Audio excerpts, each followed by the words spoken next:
Welcome to Talking Business. I'm your host, Darcy Edwards with Queen Bee Leadership Training. Talking Business is just that.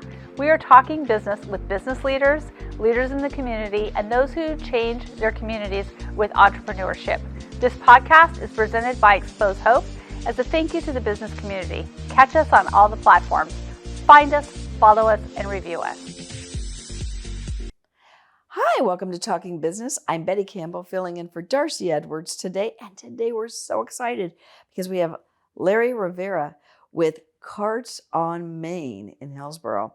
And I know he's got so much to tell us. No. Welcome, Larry. Thank you. Thanks for having me. Appreciate it. So tell us a little bit about Carts on Main. What is it? So Carts on Main started with, during the pandemic, some of the landowners there got a hold of me over at a farm to table dinner we were doing at Collective Kitchen. And they said, hey, we have this property over here and we know you have a food truck. Do you want to start a food pod over there? I said, yeah, sure. Didn't hear back and we lost contact. So then the next year at the next farm to table, they came back. They said, hey, you remember us last year? I said, yeah. Okay, well, let's figure this out. So we sat down, we talked about it. And they said, yeah, this has been sitting here empty for years. And I said, it's funny, it's interesting because I've been driving by it for years thinking one of these days I want to put food carts here. Hillsboro needs to have food carts because we don't really have a restaurant infrastructure here with all the old buildings. So, the cost to build those out is huge. And I had been working my food carts and food trucks in the past for about 7 years at that time. So I've always really been trying to drive more carts to come to the area, to the town. So that's really kind of where it started. It's interesting because a lot of people would say, well, that's competition, bringing other carts in. But your understanding is it's better to work together, right? And everybody does well. Yeah, absolutely. I mean, collaborating, especially with so much local business out here, everybody knows everybody. Why can't food carts collaborate with each other? And tap rooms and restaurants. I mean, we're all kind of part of that pie, and there's enough customers for everybody. People got to eat, and we already have the art out here. We have a pretty good building music scene. So why not have a good food culture? So that's really my motivation, is to just bring more carts, more food, more people, and that helps everybody. So that's just my part, what I can do. That's exceptional. So tell us a little bit about what does it take to start in the restaurant business, into the food cart business. It's not a small thing. It's a restaurant business.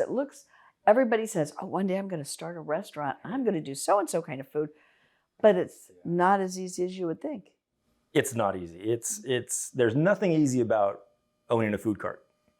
I haven't owned my own restaurant. I've worked for a lot of chefs. I've helped open restaurants, but I haven't done my own restaurant. And once I started getting into the mobile food industry, I found that it was the best for me and my income level and my capital that I had to stay that course and build that up. There's just as many costs as running a restaurant or opening a restaurant. They might be a bit smaller, but they're still, it's relative to one's income. Like for me, I didn't have the capital to start a restaurant, but I had enough to start a cart. So that's kind of where I started. But yeah, you have to go through all the same avenues: the county, the state, the government, the city, everybody. All the inspections have to be all done. The inspections, yeah. And it changes. You were just telling me not long ago about now there's a new requirement for hoods for these food carts, and that's Right. going to mean they have to retrofit. Right, absolutely. That's going to be so challenging. Some carts are really worried about they might have to close because, again, their capital's low. So the state pre-COVID was starting to have roundtable talks within industry companies about how to change the codes to, come to compliance for like hoods and exhaust and spacing, fire codes. So that is going to be one big cost. Now those hoods are you can start out about $4,000. And then you have to find contractors to install them. And the state recognizes too that although it starts in January, there aren't enough inspectors, there aren't enough contractors. There isn't right now with infrastructure and purchasing, there isn't really enough hoods out there to buy. So it's going to take some time. It'll be years before everybody, I can't remember, just like, I think 10,000 carts in Oregon, I think, That's a or lot of something like carts. that. Yeah. A lot of small businesses. Right. The other thing that you've learned through this is needing to work together with those agencies, with the city council, and how important is it for a business owner to be involved in their city council and their planning commission, and keep their hand in that. It is important. We all want to, I think at the end of the day, we all have the same goal to build a city and to bring infrastructure. And Hillsborough is on its way.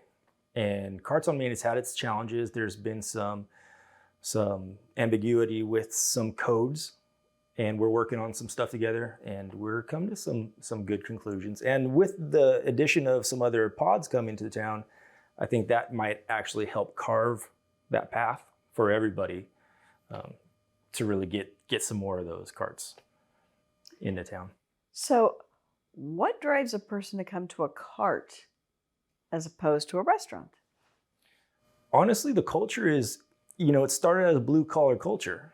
Anybody and everybody could come to a food cart, poor, rich, whatever, and afford to eat at a food cart, and it's fast. That's the idea. It's affordable and it's fast, and it's convenient. That's the thing. We're all convenient shoppers.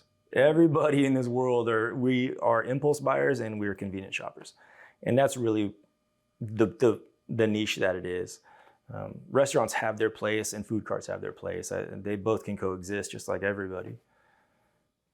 So what about other businesses?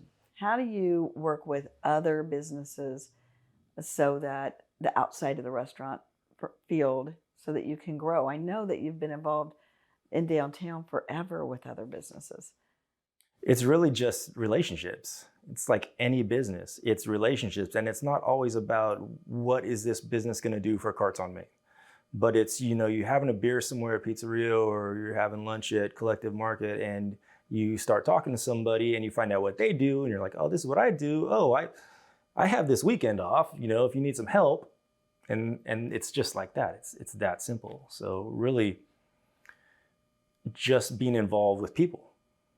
If you're involved with people, it's all gonna mix together and mingle, and everybody's gonna be able to have something that they can contribute to someone else's business. And that's how it happens. That's how it builds. That's exactly how it builds. You know that yourself. It's the more people you meet and talk to, and the more open you are to just lending what you got, it's crazy how it builds. If you could give one piece of advice to somebody thinking, I want to start a small business, but am I an entrepreneur? How did you know you were?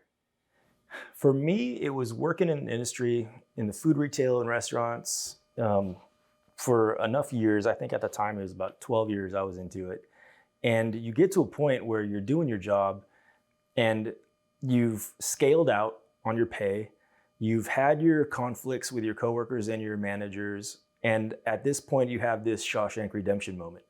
You're going into your last prole and you're like, I don't even care. You push your pencil and do what you want. But it's not that you're mad anymore. There's no negative emotions. You're just, this is time I go and do my thing. And that was the moment for me. I wasn't unhappy with my job anymore. I was just over it because I knew that I had tapped out where I was at and where I had been previous to that place. So that was my moment. Any advice, I would say, do your homework. If you want to get into the mobile food business, I wouldn't suggest doing it if you're jumping careers. If that's not your industry, if you work at Intel and you said, hey, everybody loves my barbecue at my parties at home, that's because it's free food. Everybody loves free food. That doesn't mean you should be doing it 80 hours a week. So stay in your lane. We all should stay in our lanes. And really that's honestly, it's going to save us a lot of stress, a lot of money, and it's going to help other people. I'm not going to go to Intel and try to build a computer chip for a living and then try to network and pretend I know that industry and work within that industry. I'm going to stay in my lane, and whoever I meet who comes into that lane, I can carpool with. I can carpool with you all day long and help you with you. So what do you think the future is for food carts and the restaurant industry? Are there new things coming? Oh, wow. That's a good question. If we think about the current economy, everyone's happy. We're jazzed at post-COVID. We're all going out. We're all having a great time at restaurants. But actually, we're now starting to have to watch our wallets more. We're like, wait a minute, things are doubling out there. We go grocery shopping, and $20 is now costing us $30, $40. So, and that scales even to food carts. I mean, the food cart cost now, when we go by bulk, but at the same time, that bulk has gone up twice as much per pound, per se. AI is starting to come around more, and that's starting to creep into the mobile food scene and the restaurant scene. That will affect, employment, and that will affect costs. I don't think that's a couple years out, it's a few years, but food carts are going to start doing that more, especially the big chains. I mean, you see Carl's Jr. has food carts, McDonald's has food carts, In-N-Out has food carts, and they're probably going to go AI with those, automated. I think people will always want that affordable, fast comfort food, and that's where mobile foods fit in.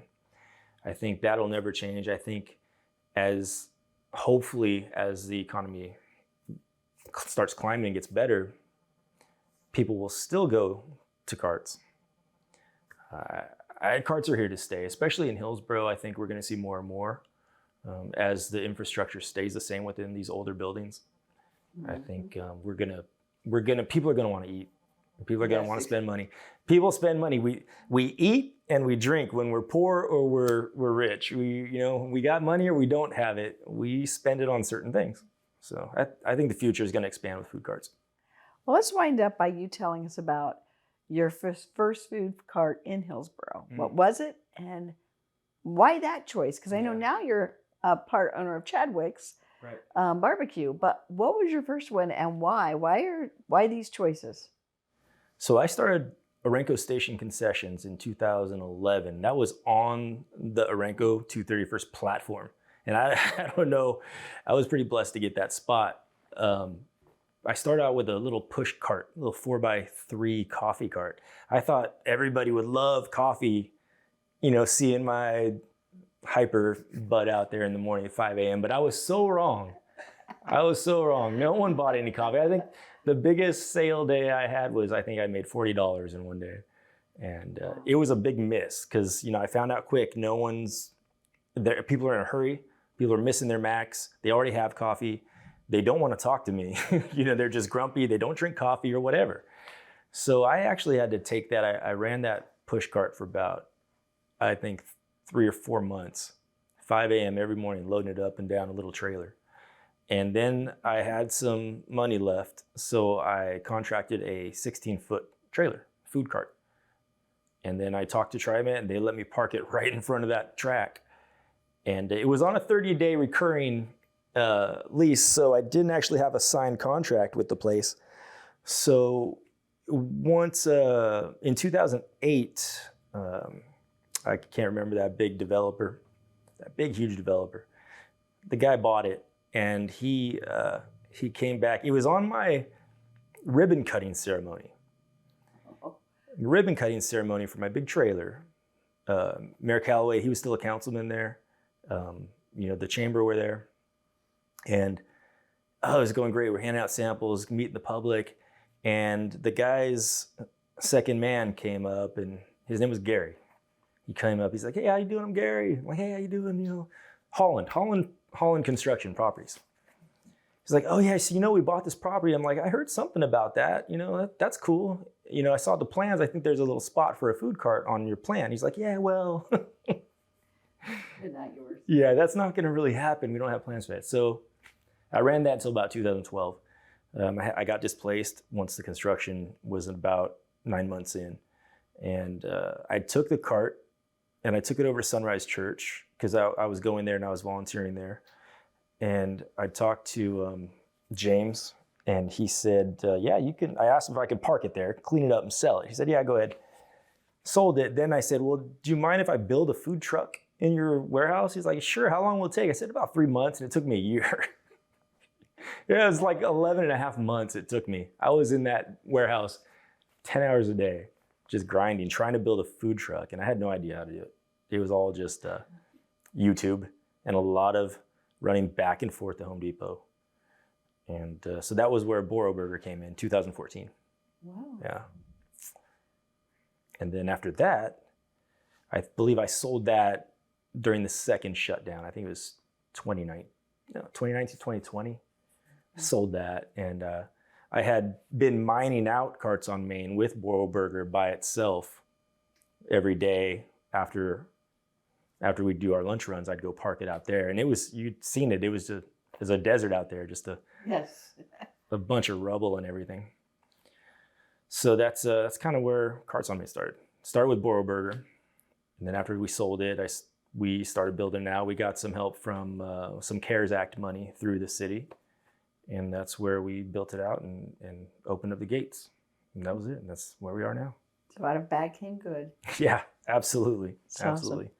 Well, thank you so much for being with us today and telling us a little bit about this industry. A lot of us have frequented, but we didn't know a lot about. For sure. Just a lot about business and how to know when it's our spot. Yeah. So thank you so much. Absolutely. We appreciate you. Appreciate it. Like to be here and like to keep doing what we're doing, and appreciate you, everything you're doing. Can't wait to collaborate more. Well, thank you. Yeah. Thank you. We'll talk to you guys next week.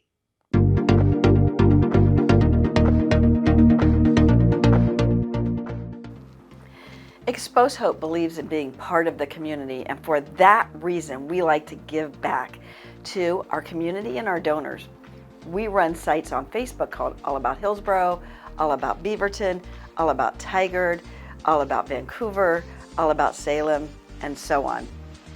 We do this so that the community can be strong, and through All About Hillsboro, we actually helped save several businesses during the COVID pandemic. So, if you'd like to help us be part of the solution in the community, connect with us at www.xposehope.com/donate. That is XPOSCHOPE.com/donate. That's your donation dollars at work. Thank you for listening to Talking Business, brought to you by Xpose Hope. We can be found on all of your favorite podcast platforms, YouTube, iTunes, all of them. Also, be sure to like us, share us, and leave a comment. Who do you want to hear from? We want to know.